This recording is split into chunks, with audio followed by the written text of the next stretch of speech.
The sheriff's office says it's still gathering debris from the scene. A funeral date set for the captain for Tuesday. Chattanooga police still trying to track down an alleged bank robber. The BB&T Bank on Gumbarrel was held up a week ago by a bearded man who demanded money from a teller. He then changed his appearance after the robbery. The Chattanooga Police Department hopes you might know who he is. He has tattoos on his arms and chest. Russell Stroud, Chattanooga Radio News Talk 92.7 Action News now.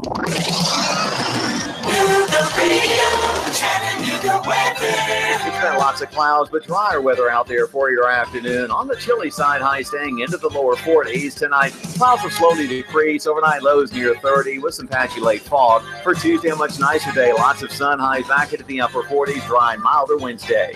Old man winter is coming back, so let Dodge City Ski Shop keep you and your family toasty warm. From infants to adults, head to toe, they have it at Dodge City Ski Shop, East Brainerd Road, Chattanooga. And I'm Storm Team 12 Chief Meteorologist Pat Report. The radio 92.7.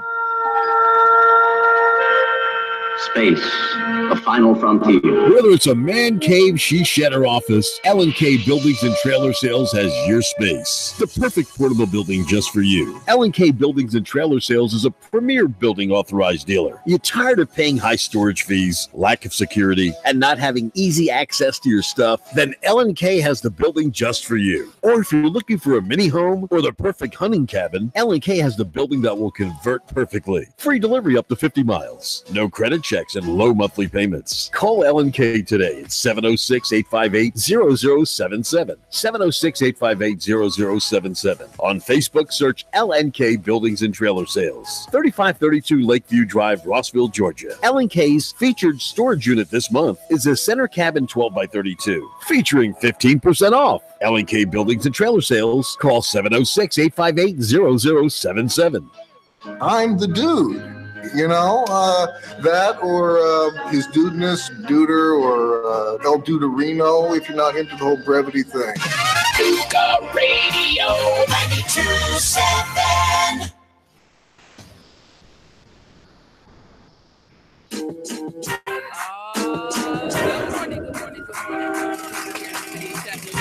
It's your girl, Marie Mott with the Marie Mott Show. Y'all know what it is. Taking it from the streets to City Hall to the mayor's office. Can't leave out the police department. From the valley low to the mountaintop, give you guys a bird's eye view to what's going on here in the city of Chattanooga.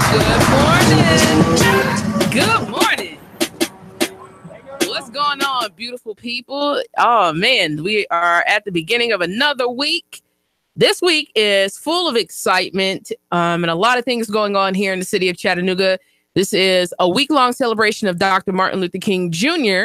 here in the city of Chattanooga. And so we had an event on yesterday. It was a gospel concert, and several of us that are intimately involved in the activist community got to sit down with Baba Mukasa, who is actually responsible for coining. A lot of people think Stokely Carmichael and maybe several others coined the phrase Black Power, but it was not. It was actually a Chattanoogan that coined the phrase Black Power and had an opportunity to organize the what we call the Dirty South, an opportunity to organize the South in Alabama and Mississippi and Tennessee. Good morning, family. Had an opportunity to work with people like Kwame Ture, or formerly known as Stokely Carmichael, Fannie Lou Hamer, Dr. Martin Luther King, and so many others. And so this is a good week. And I'm super excited because I got family on today. They just came in, so I'm going to give them a couple minutes to catch their breath and get on a hot mic. But Concerned Citizens for Justice, you may have heard it a lot on the show, this beautiful organization. And they never, a lot of people talk about the NAACP here in the city of Chattanooga, but the real praise as far as community organization, power, and the changing even of city government is something that was accomplished by Concerned Citizens for Justice. You want to know why we have a council? It wasn't the NAACP. I'm so sorry to inform you. That was community activists that actually sued the city of Chattanooga, right? Man, sometimes we even have to sue our city to get things done that should already be done, right? And so often when people comment on the plight of Black people and people of color. They don't understand, even in the city of Chattanooga, all the hell we've had to go through just to even get this far, right? That we didn't have adequate representation in the city of Chattanooga until the 90s. And we've been in this city for over a century. And so what that says is if we didn't get proper representation and adequate representation until the 90s, bam, and we lived in the dirtiest city. You know, Chattanooga used to be the dirtiest city in America, 60 plus foundries that we used to have all throughout this city. Who worked in that? Black people, right? We worked in the dirtiest, nastiest conditions in the dirtiest city in America and built it into a shining Dixie that it is, right? And so I'm glad that I have some family within Concerned Citizens for Justice to talk about a push that we're going to have all 2019. And that is community control now. Last year, Nashville had their oversight board. They campaigned, they organized, they knocked on doors, they made phone calls. They tried to go through the council because, right, you know, you want to try to be diplomatic before you just go full scale rogue, right? You want to try to work with, and this is the thing that people never really recognize. We do try to work with the people in power, right? But in most times we get completely ignored. And we have to go another way. And I got to clarify some of this stuff because often people talk and they just don't know. They just don't know. And so I got to tell the whole story before we start getting into things. But they tried the diplomatic approach. Let's go to the mayor. Let's go to the council. And guess what? They got ignored. And more African-American men kept getting shot in the back until they said enough is enough. You know what? We're going to come together like never before as a city. And they did it. They got it on a ballot. They voted on it. And with the overwhelming victory, even in spite of the Fraternal Order of Police campaigning with $500,000. They didn't want the Community Oversight Board so bad. They spent $500,000 campaigning against it. And guess what? You can't stop the people. Let me say that again. You can't stop the people. When we have our mind made up, and this is to encourage you, the listener, if we have our mind made up about what we want and we come together and work together, there is nothing, and I do mean nothing, that can stop the power of the people. Nothing. And I mean nothing. And so we want to do the same thing here for our city because we are tired. Last year was a bloody year. It's one of many, right? The catalog of the Chattanooga Police Department is so extensive. The bloody catalog, not just people who have been beaten, but even those who have been murdered, like Javario Eagle. May he rest in the ancestral plane. But let's look at this, family. We had two men die in police custody before we closed out the end of the year. It's a lot going on. We had women come forward and state that they were raped by Chattanooga police officers. We had another Chattanooga police officer that committed sexual battery and then kidnapped an individual. So much going on. And these are the folks, nothing against police, too much. There are some good ones in there, but still, if we have a year where there was more police infractions against the public than any gang violence, what does that say? That the people are starting to change. And what's really not changing are those who are supposed to be responsible for public safety. And so, without further ado, I'm going to bring their mics up so you can hear them. But I have Jasmine and I have Mark here from Concerned Citizens for Justice. Good morning, everyone. Good morning. Good morning. Make sure you speak right in the mic. Like you got to get it all the way up on it. And so, thank you. Concerned Citizens for Justice has taken it upon itself to be that, that initial group to get this thing started as far as wanting to get a community oversight board. And tell the people, because people may think that because they're just now, they saw it in the paper, I think it was like November, that maybe you're just now talking about that. But how long has Concerned Citizens for Justice been working on getting information like from Nashville and other community oversight boards throughout the country? How long have you guys been working on that?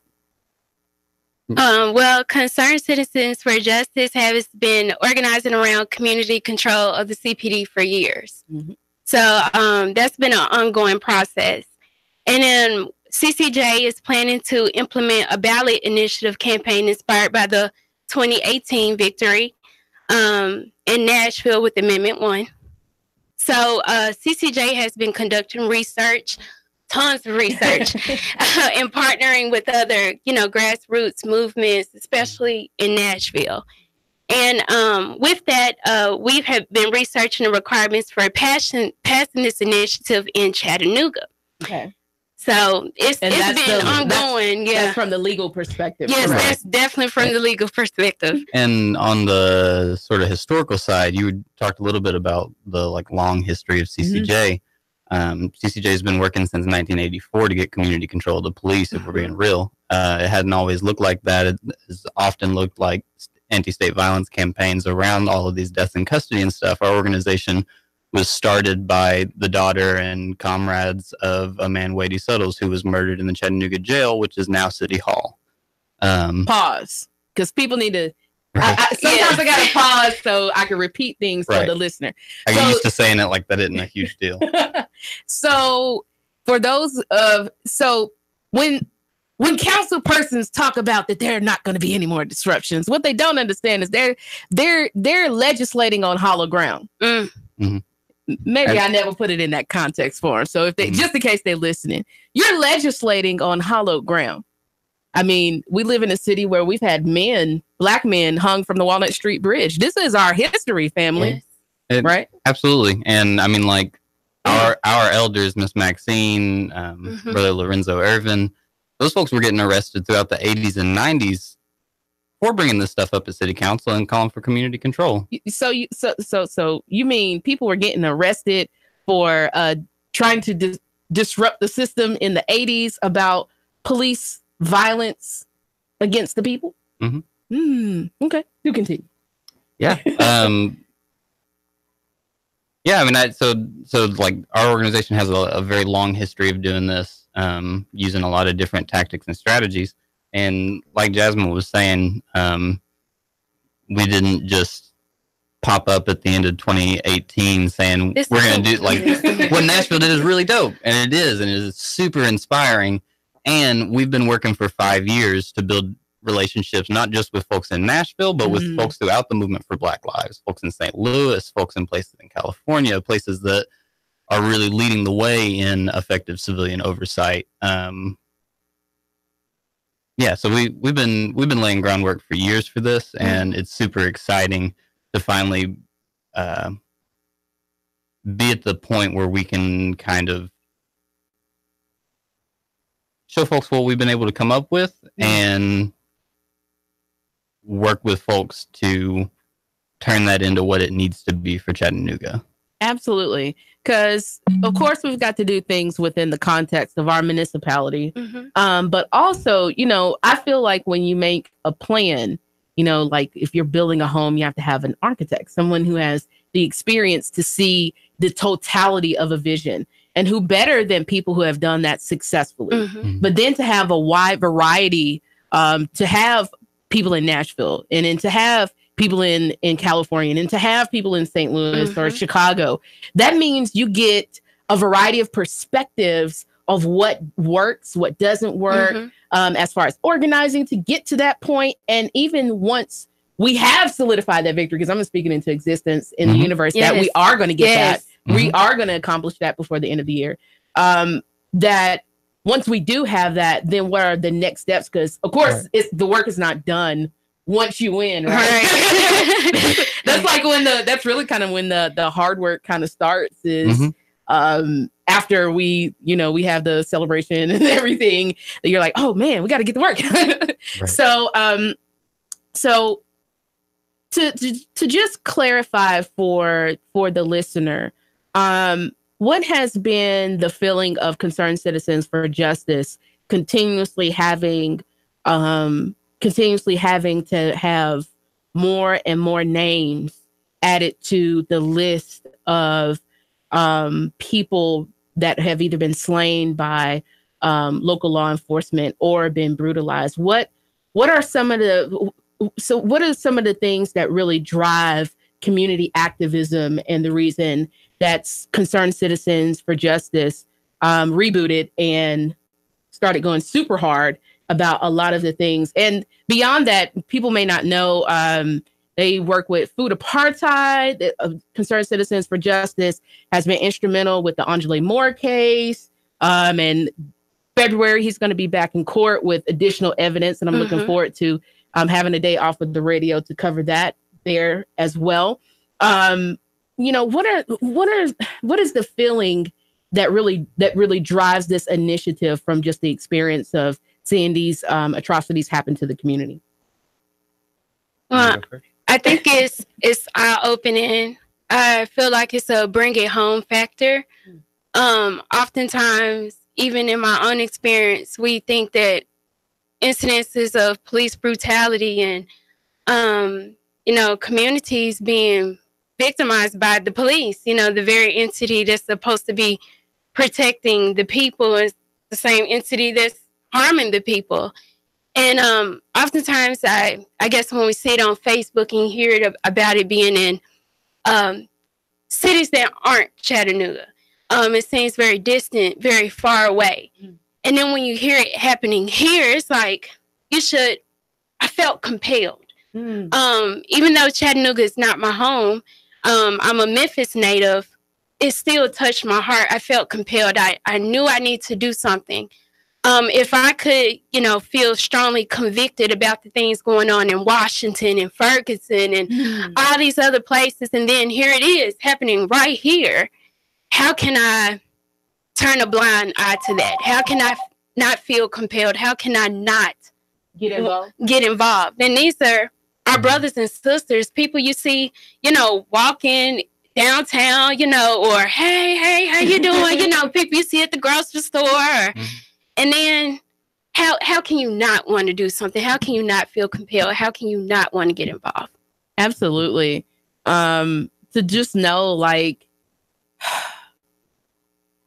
just seeing what happened with Devontae, and you can go through a myriad of pictures and see this lively, lovely human being, and Javario, who was putting out music, you know what I mean, trying to elevate the city through getting a lot of these guys together. The rap scene has really kind of started exploding here. But I mean, around the time when he was slain by the Chattanooga Police Department, the rap lane was really starting to kind of take off here in the city of Chattanooga. So, I'm even fortunate that he was serious about his art, because he's going to live forever through his music. But still, just to see these vibrant human beings that now become murals or names on posters, or and then to see, for me, the hardest part is the mothers. Yes. Right. Talking to the surviving family, or if they have children, their children. And that's the thing that people have to understand, is that state sanctioned violence comes with a cost that's more than just that one individual that is slain. It is a community, a community mourning that we go through, a community shock that we go through, a community PTSD that we go through. It is now, how does the community figure out how we're going to support this mother or this grandparent that now has to raise their child's child? How are they going to do this? How are we also going to get justice for this individual? It's so many things that I don't think people even think about when it comes to state sanctioned violence against people, that once the city can pay out $1 million to a family, and I'm not saying that they shouldn't pay, but that's not merely enough. That person never comes back, and the community is never the same. And so the whole purpose of this is to stop this. Right. And that if the police department had the capacity to stop it, guess what? They would have. Yeah. They would have. And I think to answer some of the question about what drives this thing, there's two things that I would want to say. That one of them is directly in that vein. like we talk about, like CCJ's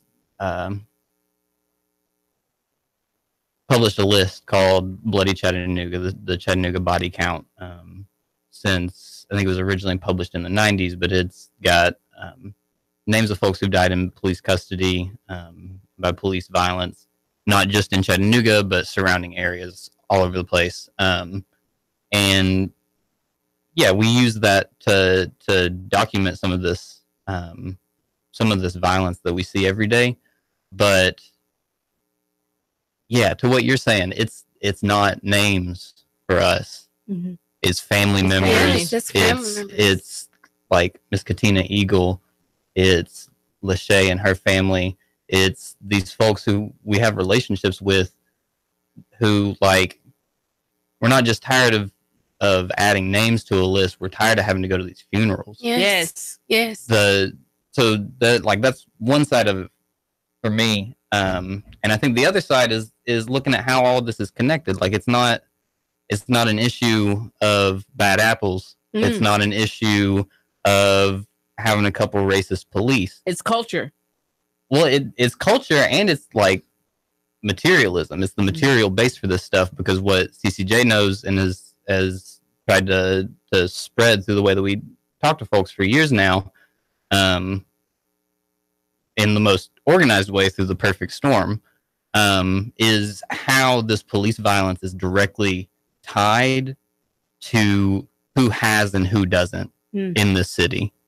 Like, police violence cannot be separated from Chattanooga's intentional low-wage economy that's been structured and advertised, the low-wage service economy that is really the core of our economy. You wouldn't know that if you actually listened to these elected officials and stuff, because they want to talk about the tech, the manufacturing. They want to big up themselves for, giving the biggest tax breaks in U.S. history to Volkswagen to come here with the lowest wages of any auto manufacturer in the country. They want to get praised for that stuff, but not have folks see how they're getting ripped off. Not giving full context to everything that's going on behind the scenes.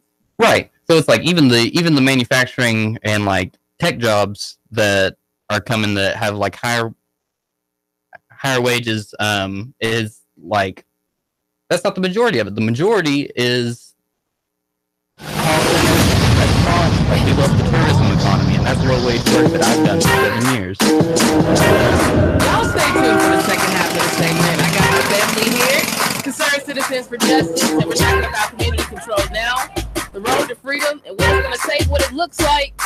Oh man, stay tuned. Stay with me, folks. This is so important.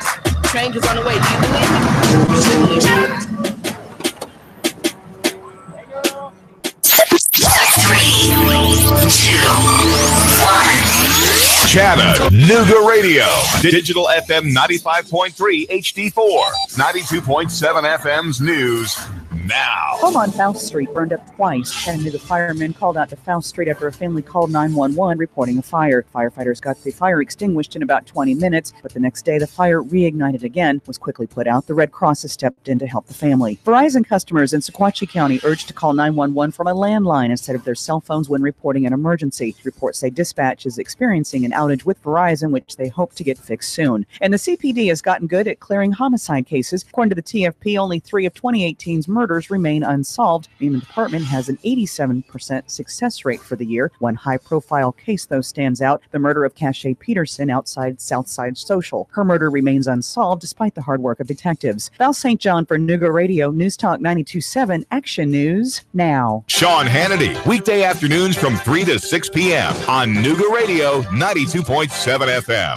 Nooga Radio 92.7. Hey folks, Jeff Stiles here, talk radio host and infamous technophobe. But I got to tell you, this Facebook Live that Nooga Radio does, it makes sense to me. It really does. Now, we're at 92.7 on the FM dial, but really where you need to go is NoogaRadio.com and just do the streaming audio, 8 to 10 a.m. The first hour is mostly just me just throwing commentary on top of the news. The second hour is me frustrating and irritating you beyond all belief. NoogaRadio.com. Don't miss it every weekday. Nooga Radio 92.7. Listen up, y'all. This is Ben Phillips with Home Rate Mortgage right here in Chattanooga. I'm in the business of saving people money. And if you want to save money, you need to pick that cell phone up right now. 805-9100. I just helped a doctor with a $400,000 mortgage. It closed in just 24 days. We lowered his rate by over 4%, saving his family $394,000 in mortgage interest payments. And get this, several lenders told this doctor he was stuck in his loan. What was the difference? He called the mortgage doctors at Home Rate Mortgage right here in Chattanooga. 805-9100. What would 10 minutes on the phone with Home Rate Mortgage do for you? Get that cell phone out right now. 805-9100. Let us prescribe you a better solution for you to reach your financial goals. Just give us a call right now. 805-9100 or online at homeratemortgage.com. Turn a house into a home. Mortgage. Your home is a constant work in progress. Repaint the walls? Yeah, easy enough. Leaky faucet? There's a video for that. But roof repair? You might want some help. That's where Chattanooga Roofing Contractors come in. They have 3 generations of roofing excellence you can count on.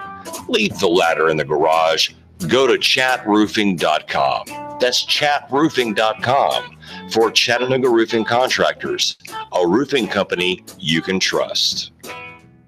The Mad Philly Sandwich Shop on Shallowford Road across from Mountain View Service Center presents How to Speak Philadelphian and its Southern translation. Hey, forget about it. Hey, don't worry. Just shut up and eat it. Now go eat what's on your plate. Hey, Rose, did you get the shopping cart? Hey, Rose, get the buggy. The Mad Philly Sandwich Shop, just off Route 153 on Shallowford Road across from Mountain View Service Center. It's a good Philly, y'all.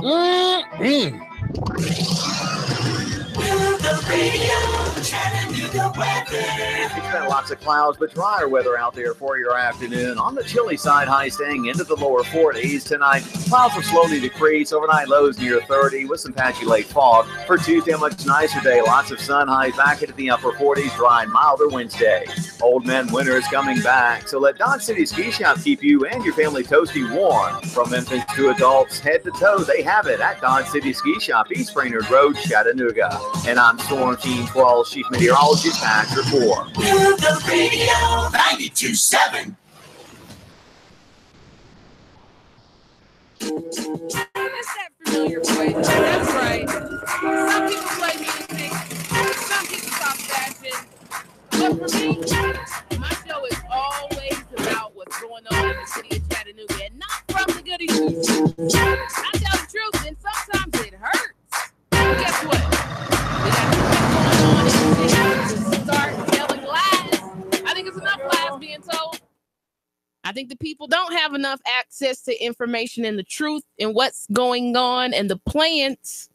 And before we pick up where we left off, so you guys are having a public forum event on tomorrow. Could you give the people information about that? And what's the purpose of that? Tomorrow, we're having this event, Community Control Now on the Road to Liberation. It's going to be at 6 o'clock. Roughly 6 to 9 at Bethel AME. That's at 2000 Walker Street. Reverend Holman has been gracious and as excited as we are to put this on. So we got that 6 to 9 slot. That's a big time slot. The program won't be that long, but we wanted to make sure we had ample time for folks to really talk about it. So a lot of that will be a program that includes family members of folks who've suffered under police violence and stuff, talking about why community control is necessary. We're going to have a comrade from Nashville, Miss Sims, to talk about what it looked like down there and, sort of what working together across the state can look like. Mm-hmm. Then we'll be talking about, what it needs to look like in Chattanooga. And then we're going to close out and have some informal space for folks to mingle. Questions. Yeah. Okay. And talk to CCJ folks, talk to Nashville folks, all of that. We're going to have refreshments, childcare. It's going to be a great time. Childcare. So you don't have an excuse. Bring the children. We'll look after them. Bring the children with you. That's all right. Because family, we can't do this without community. It's going to take it. Everybody won't get on board, and we understand that. But I think the majority of people are sick and tired of being sick and tired of burying folks. Seeing, one of the things that we have to, and you were talking about this, Mark, before we closed out for the first half of the segment, is that a lot of these initiatives are not just happening. They have millions and millions of dollars behind them, right? And so, I talked about it last year, $74.4 million that was allocated to the Chattanooga Police Department this year, $73 million. Fam! Zero to education. None to education, none to job training. I mean, we're living in a time period where for our children that don't really want to go to college and go to traditional parochial route, guess what? Trades are sitting empty. We could be educating this next generation of our builders, people who can build the vision of things that need to happen, that can service their community, right? That can create jobs and companies and corporations and business. But how do they do that if they don't have what? Investment. So we're pushing tourism. And first of all, let's just be real. Besides like the river kayaking and maybe the mountain climbing, Chattanooga, like I've lived here all my life. And so I'm not gonna lie about my city. Okay. Chattanooga is like is a place to raise a family because it's a slow city. And it always has. It doesn't matter how much we shine turds up try to market it to people. The reason people come here is because it's a slow city. And I'm just being super real. So we can dump $1 billion downtown, but guess what? If you're not increasing people's standard of living, their education, their training, meaning you're turning them into valuable creatures. People are valuable just because they're here, but you got to add value to them. That requires investment. How do you expect people? You talk about, and I had to sit down with the mayor and I combed his hair. He didn't want to take a picture with me, but I told him, I said, dude, like, have you ever looked at Maslow's hierarchy of needs? He says that he wants to make Chattanooga a city of creators. I said, sir, from a let's take it to science. Social science. The top of the pyramid is self-actualization, creativity. It's at the top. I said, sir, the foundation of that is physiological needs. That's correct. Meaning if people don't have food, houses, water, basic needs, guess what? They're never going to get to creativity. It's almost impossible. And his assistant Carrie just biting his nails, like chewing through his nails. And I'm like, dude, none of what you're doing makes sense to me. And I'm just being super real. Fam, it makes no sense. You're investing all of this on the top tier and really for people who already have this stuff. And you're leaving an entire city of people who, like, man, when I say it's so many talented people in the city of Chattanooga, like talented, I do mean like talented, like all they need is just that investment. And we don't see that. Mm-hmm. You said you've been working where?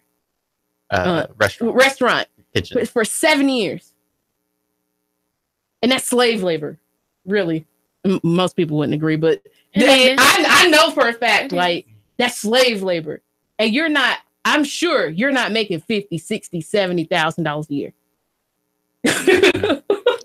Like, how are people going to live? And we've had all another frustrating thing is like, we've had all of this data from universities to think tanks to state data, federal data. We've had all of this information come out to show that if we're not increasing people's education and the amount of wage earnings that they have, then they're going to forever be poor. Forever. And like, I don't think people understand that almost 60% of Black women in the city of Chattanooga are making less than $25,000 a year. You're living below the poverty line, fam. And that's East Chat. That's South Side, the ungentrified part of South Side. That's West Side. Like, I'm from East Chat. That's my neighborhood. Mm-hmm. You know what I mean? Mm-hmm. And so even the state-sanctioned violence, because our city is still segregated as ever, we still have pockets of the city that are predominantly African-American, and that's where you see the heavy police presence. You even see that none of it is by accident. No. You want to jump in, family. It's intentionally done. Mm-hmm. And I mean, when I see things like that, I always think about the kids. Mm. I always think about the children. And, I always say, guys, we can't see that the children feel this. You don't think they see the difference, I could go into a lot of detail about that, but you don't think the children see the difference. Even going back to education, the difference in the schools. Why can't we have a nice school? Why can't we have a nice library? Why can't we get computers and things of that nature? Then you look at more affluent areas. And it's a vast difference in funding and access to resources. And one school that really pulled my heartstrings was Brainerd High School. Again, I'm not a Chattanooga native, but I had gone to visit Brainerd for some other reasons. And when I looked at the school, and this is not to make it seem this is a demeaning thing, but when I looked at the school and then I walked into the school, I see the students and they're all lively, they're trying to get to class. And I said, they said, you're meeting in the library. So I go in the library, I said, this cannot be the library. This is the library. This is supposed to be where the children come to get additional resources, additional learning. If they want more facts, more education, they want to fill their brains with additional information that may not be covered in class, or they want to expound on what's been covered in class. How is the library smaller than a cafeteria? And that bothered me. And then when I went to another school in a more affluent area, like I think it's East Hamilton. Awesome windows, beautiful architecture. I mean, grounds, beautiful landscaping, things of that nature. You don't think those kids see that? You go to East Hamilton, it's beautiful. Oh, this is groundbreaking. This is, they see it when they go play basketball against them or football, and then they go right back to their school that's falling apart, that barely has books. And there's no answers as to why anything can be done. What makes me different than those students? And it goes back to the intention of it, intentionally being done. So, I mean, I believe it's purposely done. I get on some psychology stuff, but I believe that's the psychological mechanism as well. A little bit of training, like this is your position in life, and I'm letting you know that this is your position because I'm letting you see this, but you're not going to get this. And so this is important, family of, man, I'm going to have to digest that for just a moment. Because if you don't first have the education, then on top of that, you don't have the resources. And then you don't have the visuals. How do you get to that city of creators? Good morning, good morning, good morning. Talk to the people. Good morning. $74 million on the Chattanooga Police Department is ridiculous. So I'm thinking how we can save a little money is we need to put 2 cops in 1 car. There doesn't need to be 5 cops at every scene in individual cars. That's all I got to say. Thank you so much for your commentary. I think we got to go harder than that, fam. 2 cops and the problem. We only have 500 officers for the entire city. I don't understand where all that money is going to anyways. And if you went to a city council meeting, you'd understand that on top of those tens and tens of millions of dollars, you have the little lady with the glasses that comes up almost every week talking about purchases, this week's purchases for the city of Chattanooga, and might have 3 requests for the Chattanooga Police Department for additional equipment and cars on top of the $74 million that, man, people just don't understand. So one of the things that I firmly believe is that on top of cracking down on their behavior, do you guys believe that there has to be a disinvestment of monetary resources into the Chattanooga Police Department and that be put into the community? Yeah, absolutely.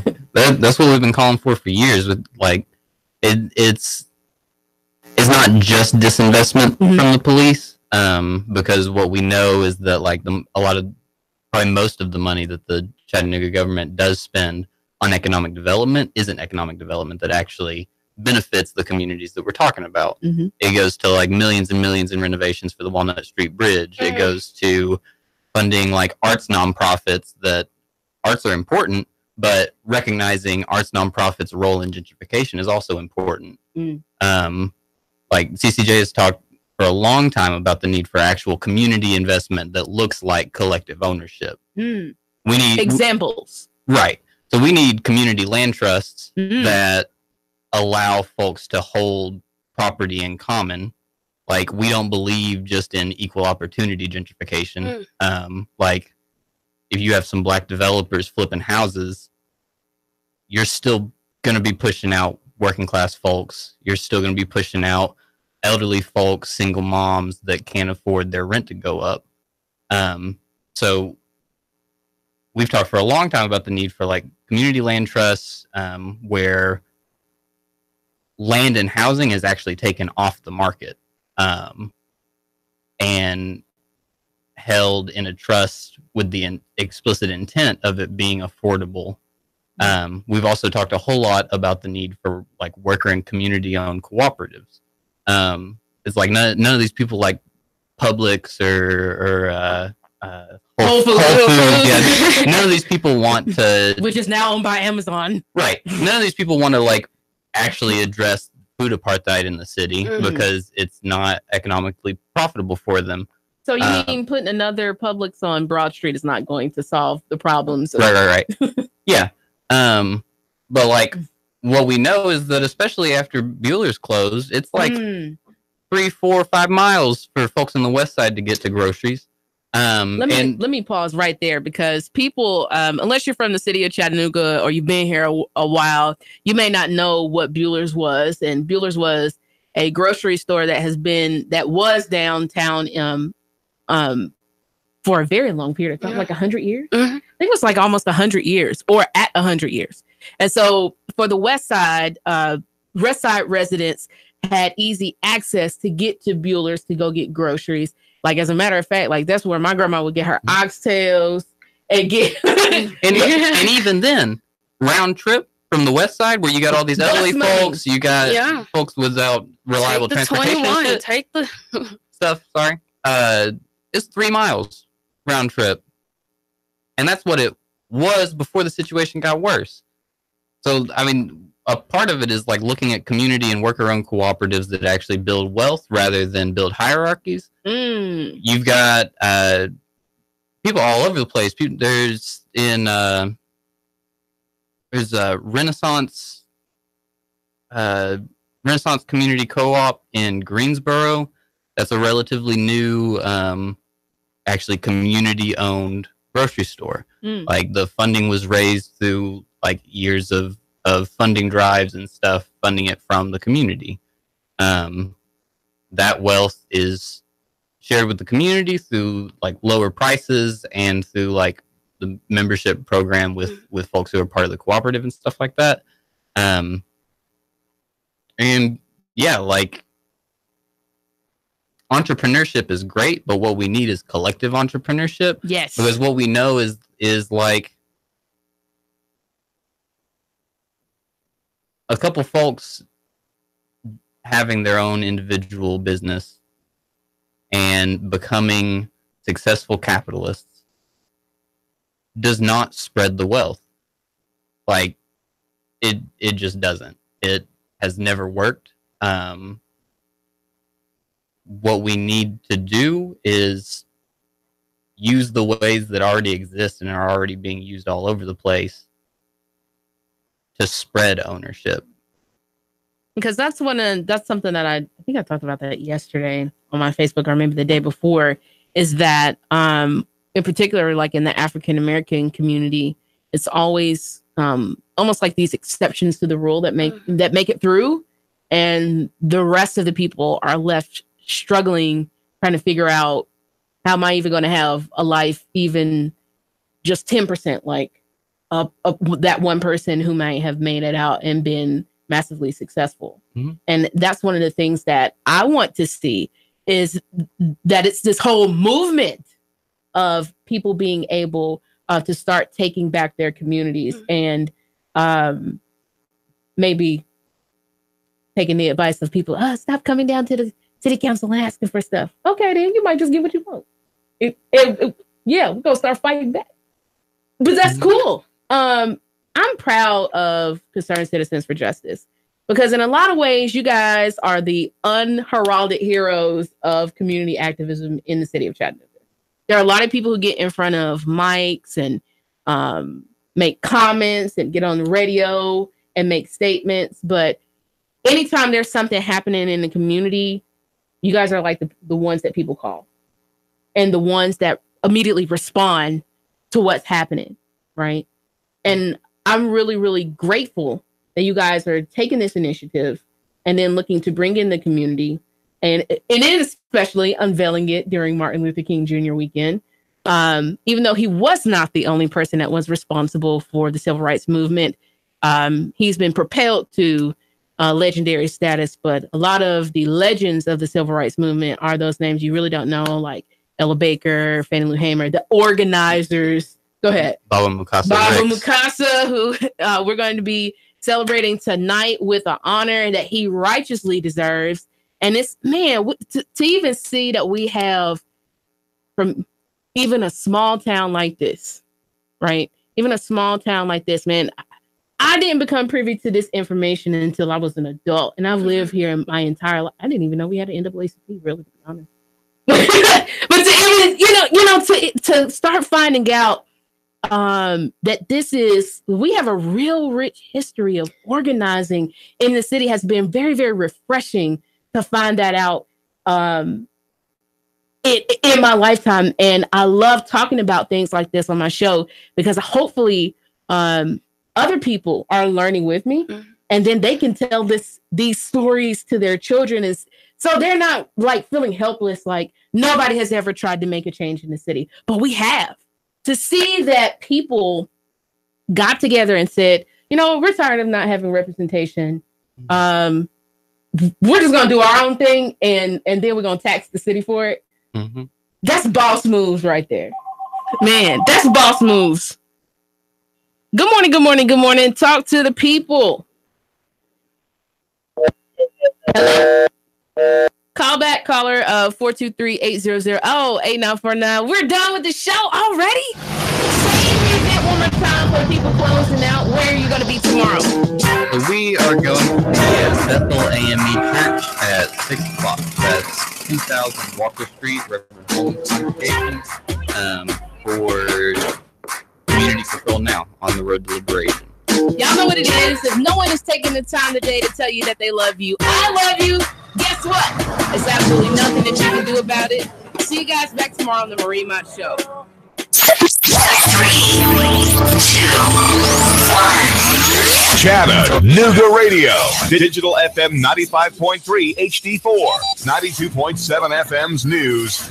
Now. There's a stabbing in downtown Chattanooga. Reports say a man stabbed in the neck after a fight outside a bar around 2:30 Sunday afternoon. 911 dispatch reports it happened at Market and 4th Street. Reports say the suspected slasher was arrested. The plane that went down in Chickamauga Lake was recovered by crews working for the owner's insurance company. The two victims were recovered from the bottom of the lake on Thursday. 2 large pieces of the wreckage taken off to be investigated by the NTSB. The sheriff's office says it's still gathering debris from the scene. A funeral date set for the captain for Tuesday. Chattanooga police still trying to track down an alleged bank robber. The BB&T Bank on Gumbarrel was held up a week ago by a bearded man who demanded money from a teller. He then changed his appearance after the robbery. The Chattanooga Police Department hopes you might know who he is. He has tattoos on his arms and chest. Russell Stroud, Chattanooga Radio News Talk 92.7 Action News now.